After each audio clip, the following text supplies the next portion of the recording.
Sebetulnya ikhwan, dalam dakwah seorang dai harus berilmu pertama, dan harus yakin dengan ilmunya,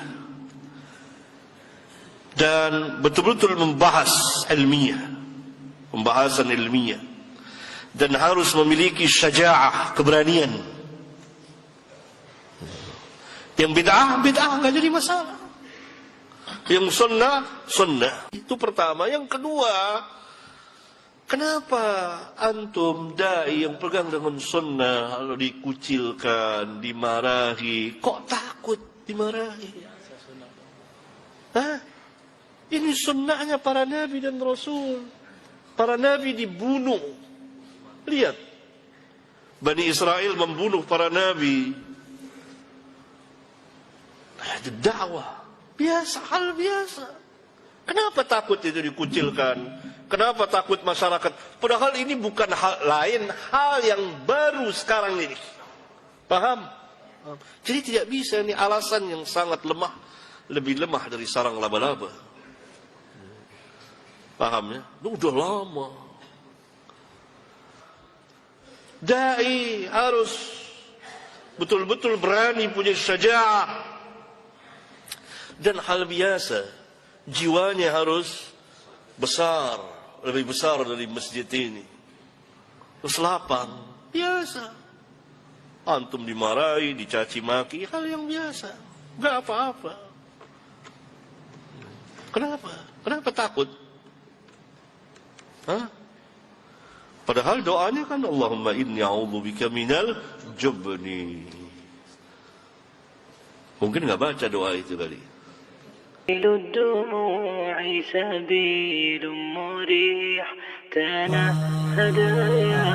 Bagaimana dengan hujjah para firqah sesat itu, yang juga menyebutkan bahwa mereka beragama dengan pemahaman para sahabat dan berkata jangan paling merasa benar sendiri, kami juga mengikuti para sahabat. Saya kira sebagian firqah, tidak semuanya. Syiah jelas tidak. Khawarij sangat menentang, sebagian sahabat bahkan mengkafirkan Ali bin Abi Thalib dan mengkafirkan Utsman, mengkafirkan Muawiyah. Mu'tazilah juga tidak. Dan firqah-firqah yang lain. Oleh karena itu kurang tepat kalau dikatakan para firqah, enggak. Tidak. Tapi sebagian ada yang mengaku ahlus sunnah, sebagian dari kaum muslimin, sebagian dari saudara-saudara kita juga mengatakan mengikuti para sahabat. Tanya, bagaimana cara mengikuti para sahabat itu? Apa yang saudara ikuti dari para sahabat itu?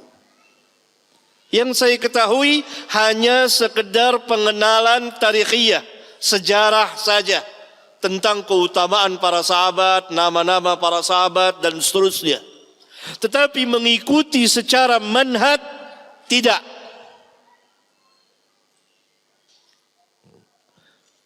Yang dimaksud adalah mengikuti secara manhaj.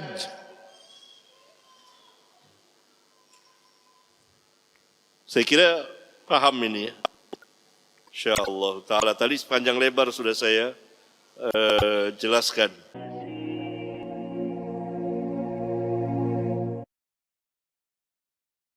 ثم جعلناك على شريعة من الأمر فاتبعها ولا تتبع أهواء الذين لا يعلمون. Assalamualaikum waalaikumsalam. Ustaz, mohon nasihat dalam menghadapi zaman yang penuh fitnah seperti sekarang ini. Fitnah maknanya ujian. Nasihat saya, kembali kepada Alkitab dan Sunnah ala fahmis salaf. Tidak dapat tidak. Kembali ke manhaj salaf. secara hakiki, bukan mengatasnamakan salaf, tetapi kembali benar merujuk kita ke manhaj salaf, akidahnya dan ibadahnya dan seterusnya. Karena biasanya di zaman yang penuh dengan fitnah, maka akan terlihat jelas dan terang seperti matahari di siang bolong. Mana orang-orang yang berpaham sesat dan kepada firqah-firqah sesat dan asal mengatasnamakan nama saja ke ahlus sunnah atau ke salaf, terlihat pada zaman fitnah itu. Seperti pada hari ini terlihat jelas, oh fulan ternyata khawarij.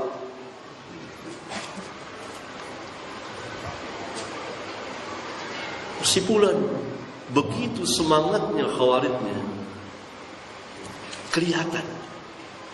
Karena zaman fitnah itu ujian. Dan ini sedang melanda kita. Kembali mempelajarinya, memahaminya, meyakininya, mengimaninya, dan tetap belajar, duduk di majelis ahli ilmu. Kenapa ke manhaj salaf? Karena manhaj salaf inilah Islam. Karena kaum salaf sahabat yang kemudian diikuti oleh tabi'in, tabi'ut tabi'in.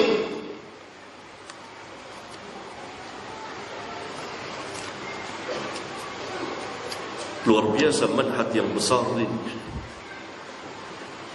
Bukan mengatasnamakannya, tetapi manhajnya khawarij atau manhajnya hizbiyah harakiyah atau manhajnya muwazanah dan lain sebagainya, harus kuat dan tinggalkan kelompok-kelompok itu.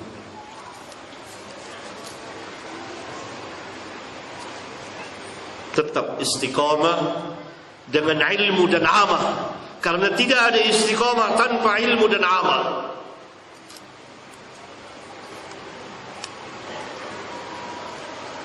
Dan berdekat-dekat dengan ahli ilmu yang benar-benar ahli ilmu, yang manhaj dan lurus.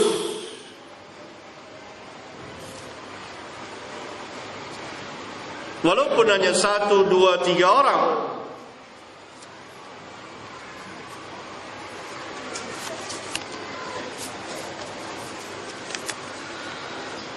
pertanyaan Islam kan nggak hanya cuma satu, banyak sekali pahamnya. Iya, Islamnya satu. Pemahaman terhadap Islam begitu banyak. Masing-masing mengatakan bahwa Islam menurut dia begini. Yang Khawarij mengatakan bahwa Islam itu adalah seperti dia, seperti mereka. Islam itu begini. Yang liberal mengatakan Islam itu begini. Ini Islam. Ini dari kaum zindik. Tidak perlu sholat, cukup ingat, sholat itu ingat. Bukan sholat, ruku, berdiri, ruku, sujud, bukan. Cukup ingat. Itu kaum liberal yang ada sekarang ini. Jadi mereka pada meninggalkan sholat bukan karena malas, seperti sebagian kaum muslimin meninggalkan salat karena malas, tetapi meninggalkan salat karena keyakinan memang tidak perlu salat seperti yang masyarakat salat. Cukup ingat. Dan Al-Quran itu bukan wahyu, itu sastra Arab. Dan Nabi Muhammad mungkin sebagai sastrawan menurut mereka, atau filosof yang Kalaupun Nabi, maka bisa digugat, bisa dikritik. Begitu ajaran liberal. Dan itu dikembangkan oleh sebagian kaum zindiq. Dan mereka mengundang sebagian orang-orang kufar untuk menggugat, membantah Nabi Muhammad SAW di rapat-rapat mereka, di diskusi-diskusi mereka, dipretelilah Islam itu. Dan ini Islam. Dan kita dikatakan ini orang-orang yang sedang berhayal, orang-orang yang bermimpi. Karena bukan Islam menurut mereka kita ini. Islam adalah begitu kata mereka. Ini dia Islam. Gitu ya. Itu kaum liberal, kaum pluralisme. Enggak sholat, tidak sholat sama sekali. Kalaupun sholat itu sholat nifaq. Karena mereka mempunyai keyakinan tidak perlu sholat seperti ini. Bahkan ada yang lebih ekstrim lagi, tidak perlu sholat karena memang tidak ada perintah sholat. Siapa yang memerintahkan sholat? Aqimis shalah, itu kan kata orang usul saja.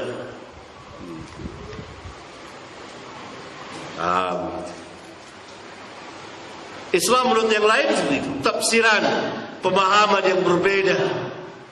Maka kita harus merujuk kepada pemahaman salafun as-salihin. Dan ini cara beragama yang hak. Dan ini perlu dipelajari, perlu dihayati, perlu diulang-ulang, dipelajari secara tafsil terperinci. Yang saya maksudkan kembali ke manhaj salaf secara terperinci, bukan secara global, secara mujmal, tidak, secara tafsil.